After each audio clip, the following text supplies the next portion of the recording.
Hello World, Shelly here, and it is time for another Dia & Co. unboxing and try-on.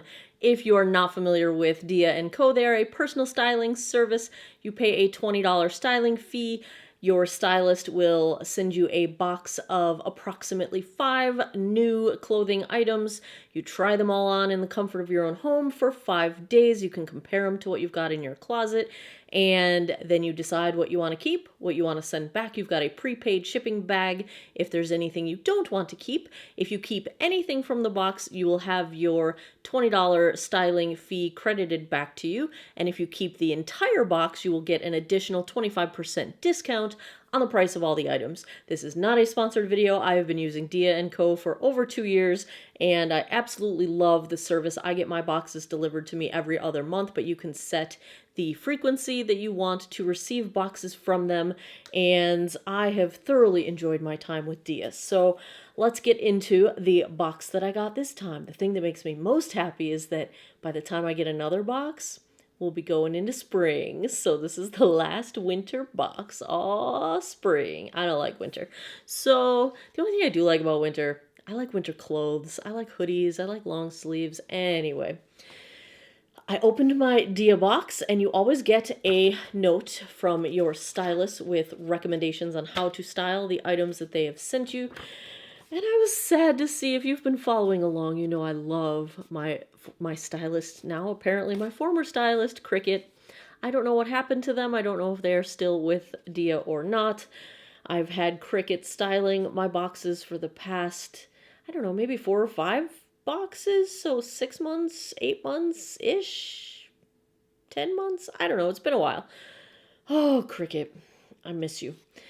So I have a new stylist, and you're generally assigned the same stylist, and once you find one that sort of clicks with you, you can keep the same stylist. And I like that, because then you're not, having to train new people all the time on what your preferences are. Well, I have a new stylist, and let's see how this box goes. My new stylist is named Iso. She says, while I continue to keep an eye out for more cozy top options, I've included one soft and snuggly but stylish sweater you can wear this season.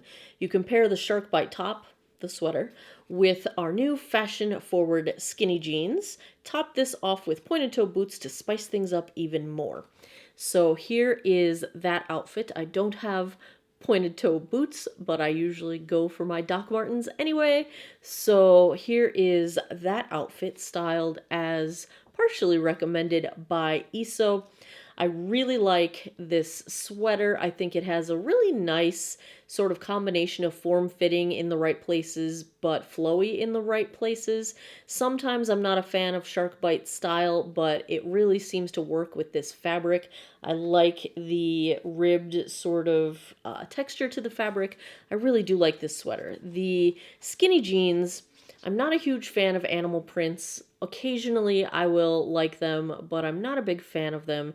These didn't strike me as really quite my thing. The problem with the fit on these for me is that it's a little too high-waisted, and when that happens to me, the waistband will roll down, or the crotch will sag, because there's just too much material up there, and I have a giant muffin top that blocks high-waisted pants from going any higher. So I can't fit that muffin into the waist of these pants. And so I don't think these skinny jeans are for me, but I do love this sweater. Now, I also tried the sweater with just a pair of, this is actually a pair of jeans from LuLaRoe, and a pair of jeans that I like that I was just wearing this today at work, actually. And I liked this combination. So I will say the sweater is probably a keeper. Then I'm continuing on reading Iso's note here. Iso says, you can also wear the same top with the leopard printed blazer for a retro chic vibe to wear into work, and the black trousers with flats. So that is the next outfit that I tried. And the first thing I thought when I was putting on this blazer, the first person that came to mind was Hugh Hefner. And this is definitely a retro look, but I feel like it's retro 80s, and everything I've got up on the Pinterest board that I give to my stylists with Dia and kind of my general style vibe. When I say I enjoy retro, it's either retro 60s, like mid-century modern, or it's retro 90s and generally on the punk side, the punk subculture side of fashion in the 90s. So this doesn't really fit into that. This feels to me like 80s glam retro. And yes, I'm a child of the 80s, but 80s glam is just not where I've ever found my vibe, if you know what I'm saying. Although I loved all the 80s glam bands. Give me some Poison, give me Boys in Lipstick. I will take that all day long. But this vibe, the vibe wasn't quite right for me. And the other thing that's kind of bugging me is that I don't like how the shark bite style hanging out from underneath the blazer looks. It just looks odd to me. The blazer's great quality. It has real pockets. That's a great thing, but the style's not quite me, and it's kind of the wrong retro. I like retro, but more like 60s or 90s, and that's not quite the right vibe for me. So I don't think I'm going to be keeping the blazer. The black pants, they don't have pockets.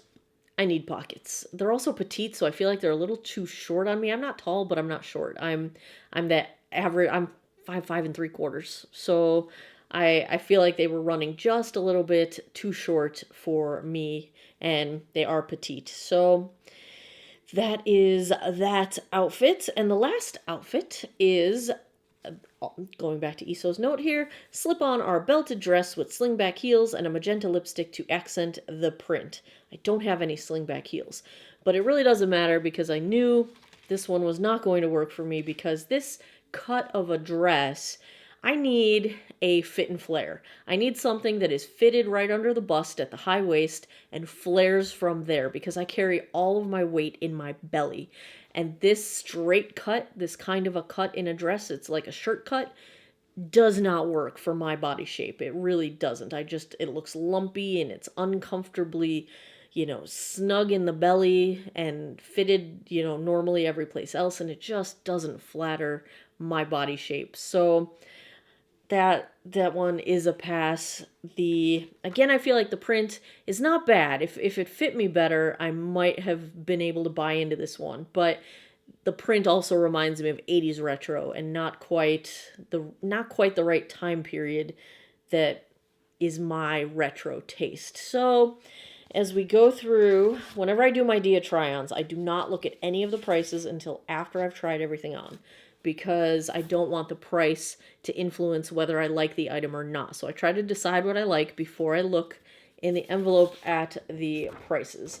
So here's the rundown of everything that was in my box. The sweater, this is from Ryan Wythe. It is the Trixie textured shark bite sweater in brown, size 3X. It is $45 retail. The skinny jeans, the leopard printed or animal print skinny jeans, the charcoal and ivory color, they were size 20, retail $69 from Maker's Denim. The black pant, the Prescott, New York Coventry petite straight leg trouser in size 20, also $69. The printed blazer was from B Curvy. It's the Harper printed blazer in brown black, size 3X, $85. And lastly, the dress is from Rafaela. It's the Cassie belted shirt dress in black and royal blue, size 2X, and priced at $95. If you total up all of those items, the total is $363. If I keep anything from the box, I would get the $20 styling fee back. If I bought the entire box, I'd get 25% off, which is a discount of $90.75, bringing the entire total for this box to $252.25, which I do think is a good deal for the 5 items in this particular box. However, I think the only thing that I'm going to keep will be the sweater, which I will get the $45 sweater. My styling fee of $20 will be credited back to me, so the sweater will be $25, and that is all that I'm going to keep out of this box. I am going to fill out all of those things that I said on this video into my notes for my stylist. We will see if I get the same stylist next time or if they assign me a different stylist, and we'll see in a couple months. So that is this month's Dia & Co. box. If you enjoy these sort of fashion video try-on kinds of things, give me a thumbs up down below. Please subscribe if you haven't already. I post new videos every Monday, Wednesday, Friday, 9 p.m. Eastern Time. And as always, thanks a lot for taking some time out of your day to geek out over fashion with me. I appreciate your time, and I hope you all have an awesome day or night wherever you are in the world. Take care of each other. Bye-bye.